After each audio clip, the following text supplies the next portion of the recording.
Semua anggota klan Ye berdiri di pintu masuk manor keesokan harinya. Mata mereka panas membara saat mereka melihat kelompok Xiao Yan di depan mereka. Apakah klan Ye akan bisa mendapatkan kursi penatua Menara Pil akan tergantung pada penempatan Xiao Yan dalam tes 5 klan besar. Klan Ye hanya akan dianggap terangkat jika Xiao Yan berhasil masuk 3 besar. Dengan perlindungan Menara Pil, mereka akan bisa berkembang dengan damai. Meskipun mereka pasti tidak dapat melampaui klan seperti klan Chao dalam waktu singkat, mereka setidaknya akan memiliki kemampuan untuk melindungi diri mereka sendiri. Klan Ye mungkin akan menghasilkan generasi muda jenius seperti penyihir Chao Ying dari klan Chao. Kemudian klan Ye akan bisa bangkit secara bertahap dan mendapatkan kembali kejayaannya. Penatua kedua, penatua ketiga, saya akan mengikuti Mr. Xiao Yan dan sisanya dan menuju ke kota Pil Suci. Oleh karena itu, saya akan menyerahkan klan Ye ini kepada Anda. Ye Zong berbicara dengan suara yang dalam kepada dua tetua di depan anggota klan Ye. Ya, penatua pertama tetap tenang dan bersiap-siap untuk kota Pil Suci. Meskipun klan Ye kami telah menolak, kami masih memiliki beberapa hubungan dengan Menara Pil. Seorang tetua dari klan Ye berbicara. Beberapa tetua dari klan Ye di sampingnya mengangguk setuju. Ye Zong menghela nafas dan mengangguk. Dengan penurunan terus-menerus dari klan Ye saat ini, beberapa hubungan masa lalu mereka telah hilang. Namun, beruntung tidak semua orang sekejam klan Chao. Selain itu, karena hubungan inilah klan Ye masih bisa mempertahankan namanya dan memiliki kesempatan untuk bertahan hidup meskipun telah gagal dalam 2 tes sebelumnya. Xiao Yan melirik ke langit dan dengan lembut berkata, ini sudah hampir waktunya. Penatua Ye Zong, ayo pergi. Setelah malam istirahat, perasaan mempesona yang ditunjukkan Xiao Yan kemarin secara bertahap telah ditarik. Namun, dia samar-samar mengerti bahwa kekuatan spiritualnya saat ini sedikit berbeda dari sebelumnya. Jika seseorang harus memberikan penjelasan, itu akan menjadi kekuatan spiritualnya saat ini memiliki aura jiwa tambahan tentang itu. 4 tataran jiwa yang agung tampaknya berguna bagi seorang alkemis. Selain itu, pelatihan Douki tampaknya tidak banyak membantu berdasarkan indera Xiao Yan.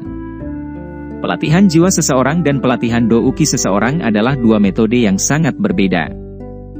Mungkin ada 2 jenis metode pelatihan di zaman kuno. Namun, di seluruh benua Douki sekarang, pelatihan Douki seseorang dianggap sebagai jalur ortodoks. Jiwa adalah sesuatu yang tidak hanya Xiao Yan tetapi bahkan beberapa elit Douzun tidak mengerti bagaimana memperkuat melalui pelatihan. Ye Zong tersenyum dan mengangguk saat mendengar suara Xiao Yan. Setelah itu, dia berhenti tinggal lebih lama lagi. Dia berbalik dan dengan cepat berjalan ke alun-alun yang terletak di bagian utara kota. Ada lubang cacing yang terletak di kota Ye. Itu tidak terlalu besar, dan tidak dapat mencapai kota Pil Suci. Sebaliknya, mereka perlu melakukan beberapa kali transfer di sepanjang jalan untuk mencapai tujuan akhir mereka.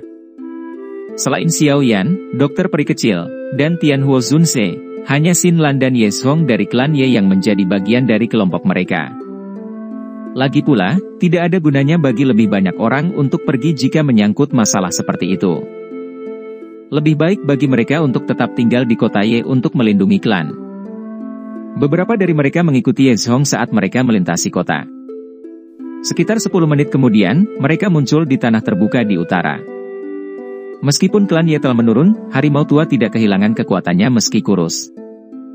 Oleh karena itu, lubang cacing yang didambakan orang lain ini masih milik klan Ye. Jelas, Ye Zong sudah memberikan instruksi tentang perjalanan mereka melalui lubang cacing. Oleh karena itu, tanah terbuka kosong saat mereka masuk.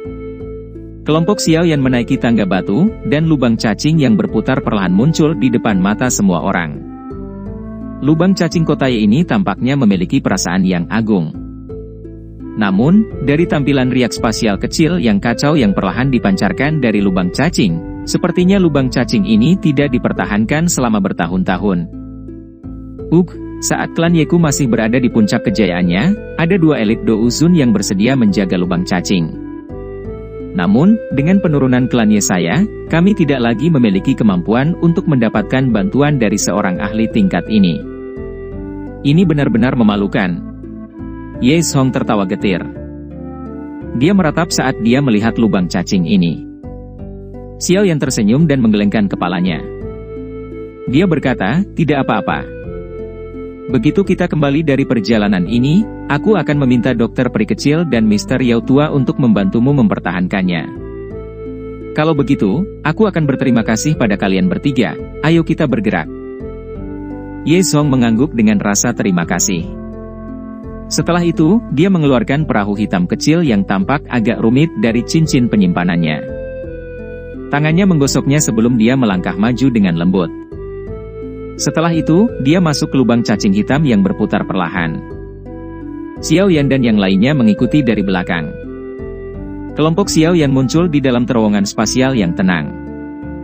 Ye Zong melemparkan perahu kecil berwarna hitam, dan itu membubung mengikuti angin, berubah menjadi perahu yang sangat besar. Perahu luar angkasa ini adalah perahu paling mewah yang pernah dilihat Xiao Yan sejak dia memasuki dataran tengah. Dari kelihatannya, Ye Zong ini benar-benar menghabiskan banyak uang untuk mendapatkannya. Beberapa sosok manusia melompat ke atas perahu besar itu. Setelah itu, Ye Zong mengusap bagian depan perahu dengan cara yang akrab. Penghalang cahaya energi melingkar menyebar, membungkus perahu di dalamnya. Seketika, perahu itu berguncang dan mendadak meningkatkan kecepatannya. Dengan suara, "Swoos," ia terbang melalui lubang cacing yang tampaknya tak berujung. Kota kamu tidak memiliki lubang cacing yang mengarah langsung ke kota pil suci. Karenanya, kita hanya dapat menuju ke kota bernama kota Qingling. Lubang cacing dari kota itu dapat mencapai kota pil suci. Ye Zong berbalik dan berbicara sambil tersenyum kepada kelompok Xiao Yan di atas kapal. Dibutuhkan 3 hari untuk mencapai kota Qingling dari tempat ini, dan itu akan memakan waktu sekitar 4 hari dari kota Qingling ke kota pil suci. Oleh karena itu, kami akan mencapai kota pil suci dalam waktu sekitar 7 atau 8 hari. Anda semua harus beristirahat di perahu selama periode ini. Ada kamar individu di dalam perahu. Serahkan masalah mengendalikan perahu luar angkasa ke Xin Lan dan aku. Kelompok Xiao yang tidak mengatakan apapun sehubungan dengan saran Ye Zong. Setelah mengobrol sebentar, mereka memasuki kabin dan menemukan kamar mereka sendiri. Perjalanan melalui lubang cacing terasa pahit dan tenang. Namun, itu tidak mengganggu kelompok Xiao Yan, yang terbiasa berlatih kesepian. Xiao Yan tetap berada di kamarnya sendiri selama perjalanan beberapa hari, mempelajari kekuatan spiritualnya. Setelah mendengarkan apa yang dikatakan Tian Huo Zunze kemarin, Xiao Yan menjadi lebih ingin tahu tentang jiwa. Namun pemeriksaan ini tidak membuahkan hasil. Xiao Yan mengalami kesulitan merasakan kondisi misterius yang dimasukinya saat memurnikan pil beberapa hari yang lalu. Namun, satu hal yang baik adalah Xiao Yan dapat merasakan peningkatan pada pil obat yang dia perbaiki sekarang dibandingkan sebelumnya. Dia tahu bahwa peningkatan ini harus terkait dengan jiwanya. Meskipun masuknya ke dalam keadaan itu saat itu tidak memungkinkan jiwa Xiao Yan untuk sepenuhnya maju ke keadaan jiwa, itu setidaknya memungkinkan jiwanya untuk mendapatkan aura jiwa tambahan jika dibandingkan dengan keadaan fana biasa. Oleh karena itu, kualitas dari beberapa pil obat yang dia saring bahkan lebih baik dari sebelumnya. Xiao Yan tenggelam dalam jiwanya selama beberapa hari perjalanan melalui lubang cacing. Hari-hari berlalu dengan cepat. Hanya ketika mereka hendak keluar dari lubang cacing, Xiao Yan kembali dari kondisi ini. Kelompok itu dengan selamat tiba di kota Qingling. Setelah istirahat singkat, mereka melanjutkan perjalanan tanpa henti mereka ke lubang cacing di kota Qingling dan bergegas ke kota pil suci dari sana. Xiao Yan akhirnya menyaksikan daya pikat mengerikan dari pertemuan pil saat melakukan perjalanan melalui kota Qingling. Berbagai alkemis telah berada di jalanan, menyilaukan matanya. Ini adalah pertama kalinya dia melihat alkemis dalam jumlah seperti itu. Bahkan pertemuan besar alkemis yang diadakan di Kekaisaran Jia Ma jauh dari mampu bersaing dengan para alkemis di kota Qingling ini terlepas dari kualitas atau kuantitas. Selain itu, ini hanyalah sebuah kota di dalam wilayah pil. Sangat sulit untuk menebak betapa menakutkannya lalu lintas manusia ketika semua alkemis berkumpul di kota pil suci. Hati Xiao yang tiba-tiba menjadi sangat panas ketika dia memikirkan pemandangan agung dari puluhan ribu api yang naik, puluhan ribu kuali jatuh, dan puluhan ribu pil lahir. Bahkan darahnya mulai mendidih saat ini. Jika seseorang tidak menyaksikan pemandangan seperti itu bahkan sekali dalam hidupnya, itu memang akan menjadi hal yang disesalkan. Pertemuan pil adalah pertemuan termegah di dunia alkemis. Tujuan akhir dari alkemis yang tak terhitung jumlahnya adalah untuk menonjol dalam pertemuan pil. Untuk mencapai ini, mereka telah menghabiskan bertahun-tahun upaya dan keringat. Berpartisipasi dalam pertemuan pil setara dengan mendapatkan kualifikasi untuk bersaing dengan para elit di benua. Ini adalah jenis pengakuan atas kekuatan seseorang. Siapa yang akan menjadi yang terhebat saat nyala api di puluhan ribu kuali naik secara bersamaan? Darah kelompok Xiao Yan mendidih karena kegembiraan saat mereka menemani barisan manusia yang lambat dan panjang memasuki lubang cacing hitam gelap. Bagian dalam lubang cacing sama membosankannya dengan biasanya. Namun, tidak lagi sepi. Kapal luar angkasa yang tak terhitung jumlahnya bergegas melalui terowongan spasial yang luas ini. Kebisingan memenuhi terowongan spasial saat mereka bergerak. Kota pil suci yang legendaris menjadi lebih dekat di tengah kebisingan ini. Setelah 4 hari perjalanan terus-menerus, cahaya perak melingkar samar-samar muncul di kejauhan dari lubang cacing. Cahaya ini memancarkan riak spasial yang mengejutkan. Suara yang dipancarkan dari banyak kapal luar angkasa tiba-tiba dan anehnya menjadi benar-benar sunyi saat semua orang mendekati lingkaran berwarna perak yang terbuat dari cahaya.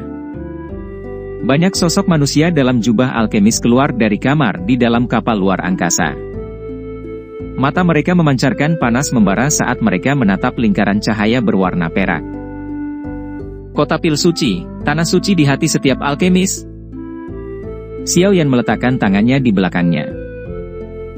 Matanya terfokus pada lingkaran cahaya perak di kejauhan. Darah yang mengalir di dalam tubuhnya perlahan mulai mendidih lagi pada saat ini. Kota pil suci, Pil Tower. Aku, Xiao Yan, telah tiba. Satu demi satu kapal luar angkasa melintas seperti bintang jatuh di langit malam. Setelah itu, mereka menyerbu menuju lingkaran besar berwarna perak seperti ikan yang memasuki lautan. Kelompok kapal luar angkasa Xiao Yan yang berwarna hitam menunggangi mengikuti arus.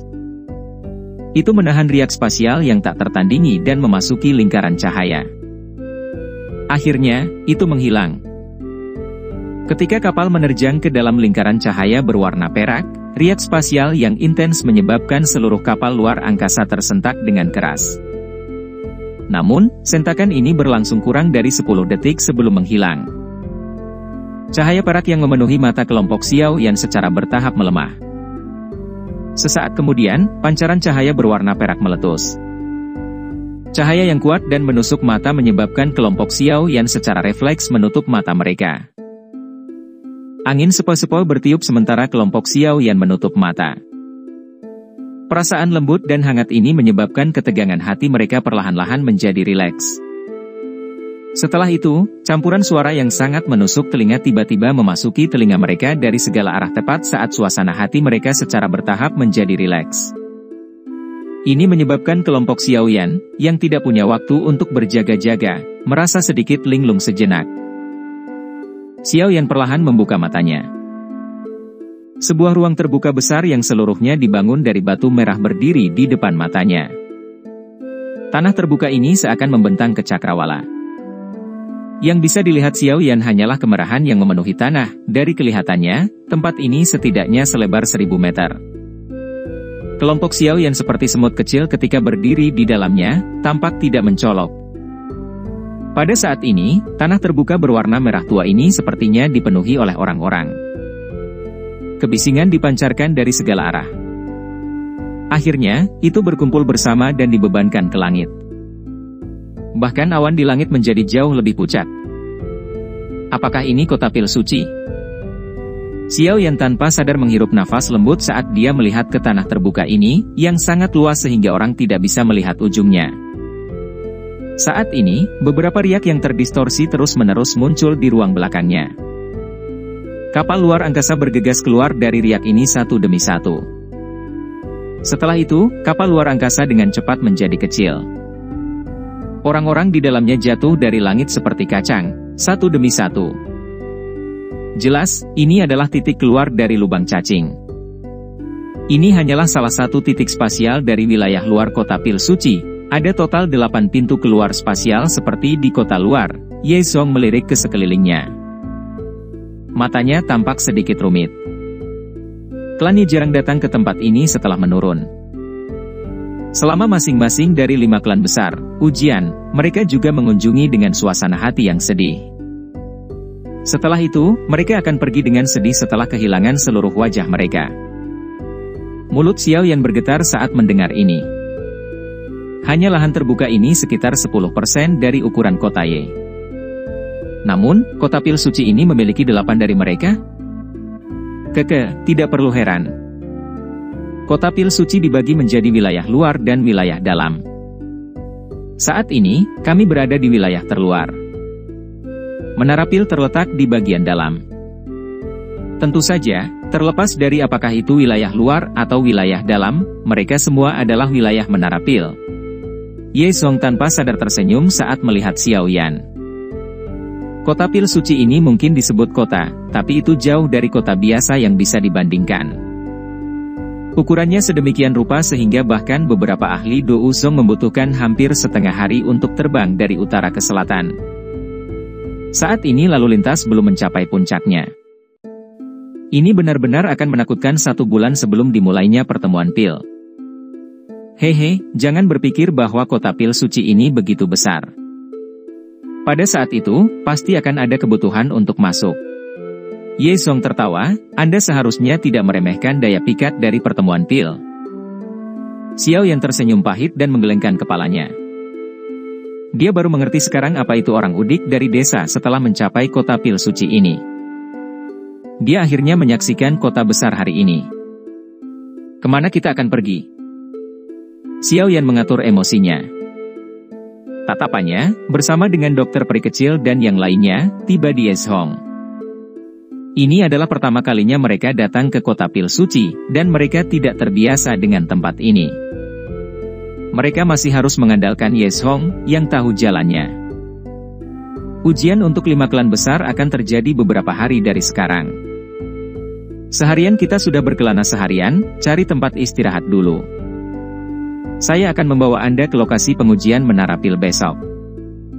Anda perlu mendapatkan lencana tingkat alkemis yang dikenali menara pil. Ye Zong merenung sejenak sebelum menjawab. Lencana tingkat alkemis? Xiao Yan terkejut setelah mendengar ini. Dia bertanya, masih ada kebutuhan untuk benda ini? Xiao Yan hanya mendapatkan lencana alkemis sekali. Itu adalah lencana alkemis tingkat 2 yang dia dapatkan saat dia berlatih di Kekaisaran Jiama. Setelah itu, dia tidak pernah mendapatkan lencana lainnya. Lencana yang dikenali oleh Menara Pil tidak bisa dibandingkan dengan tempat lain.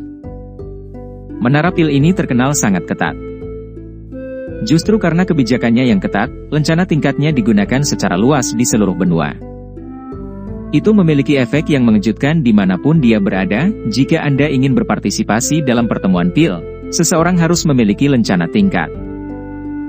Jika tidak, seseorang tidak akan diizinkan untuk berpartisipasi. Ye Zong tersenyum saat menjawab. Xiao Yan sedikit mengangguk dan tidak banyak menahan. Namun, dia tidak berpartisipasi dalam tes tingkat semacam ini selama bertahun-tahun.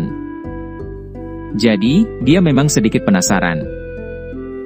Ye Zong tersenyum setelah melihat Xiao Yan tidak menyuarakan keberatan. Dia mengidentifikasi posisi mereka dan memimpin dalam menuju ke area peristirahatan. Namun, riak spasial tiba-tiba muncul di langit yang jauh di belakang. Segera, kereta seputih salju yang dikendarai oleh Pegasus berwarna perak muncul di langit. Kereta seputih salju, yang tiba-tiba muncul, segera menarik fokus mata yang tak terhitung jumlahnya. Banyak suara terkejut bergema di tanah terbuka. Itu adalah binatang kuda void surgawi? Siapa ini? Mereka telah muncul dengan cara yang begitu agung? Binatang kuda void surgawi? Xiao Yan juga mengangkat alisnya setelah mendengar seruan yang dikirim dari bawah. Matanya menunjukkan keterkejutan saat dia melihat kereta seputih salju. Dia telah mendengar tentang binatang ajaib seperti itu. Meskipun itu hanya peringkat 6, itu adalah binatang yang sangat langka. Mereka memiliki kemampuan untuk terbang melewati kehampaan. Selain itu, kecepatan mereka bahkan lebih cepat dan lebih nyaman jika dibandingkan dengan kapal luar angkasa. Banyak orang ingin memiliki binatang kekosongan kuda surgawi. Karena kelangkaan mereka, bagaimanapun, ada permintaan tanpa persediaan, namun kereta salju putih misterius ini dapat menggunakan binatang kuda void surgawi untuk mengemudikan kereta. Sikap agung ini sangat mengesankan. Tatapan Yezong di samping berhenti di gerbong seputih salju. Sesaat kemudian, dia mengerutkan kening. Apakah penatua Yezong tahu siapa pemilik gerbong ini? Xiao Yan tanpa sadar bertanya saat melihatnya mengerutkan kening. Apa kau melihat lambang klan berbentuk pil di gerbong? Itu adalah indikator khusus klan Dan. Jika saya telah menebak dengan benar, orang-orang yang duduk di gerbong ini pasti orang-orang dari klan Dan yang akan berpartisipasi dalam tes kali ini.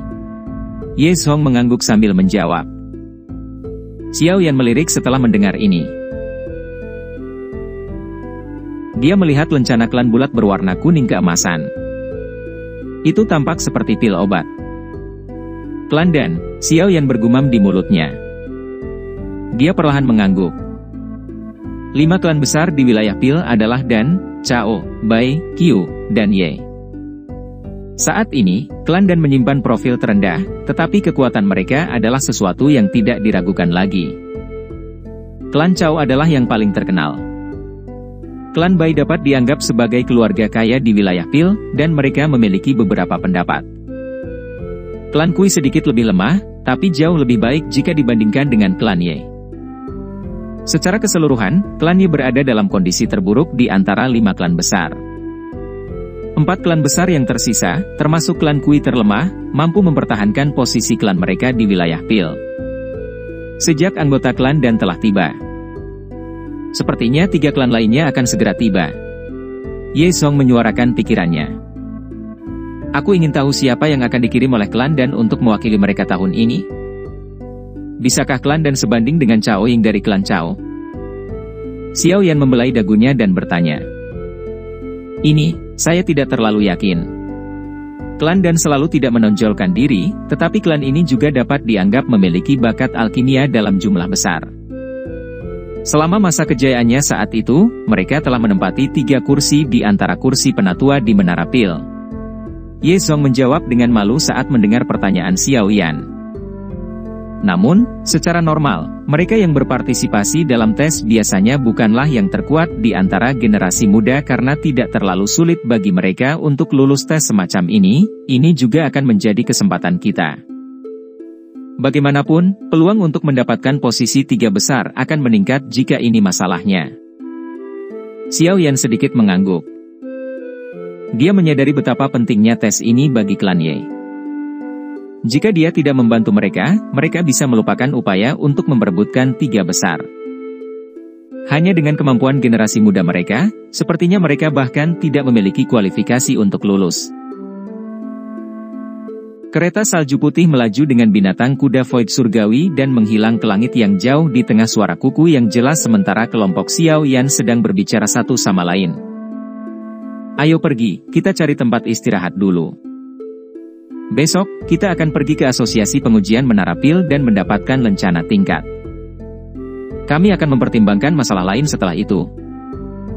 Ye Zhong tertawa. Dia masih aman mengetahui kekuatan Xiao Yan. Namun, satu-satunya hal yang dia khawatirkan adalah bahwa generasi muda yang dikirim oleh 4 klan besar akan menjadi lebih kuat dari biasanya. Bagaimanapun, pertemuan Pil sudah dekat, anggota generasi muda yang akan datang pasti tidak biasa. Ye Zhong membalikkan tubuhnya setelah mengucapkan kata-katanya. Dia terbang ke pintu keluar dari tanah terbuka berwarna merah tua. Xiao Yan, dokter peri kecil, dan yang lainnya mengikuti dari belakang.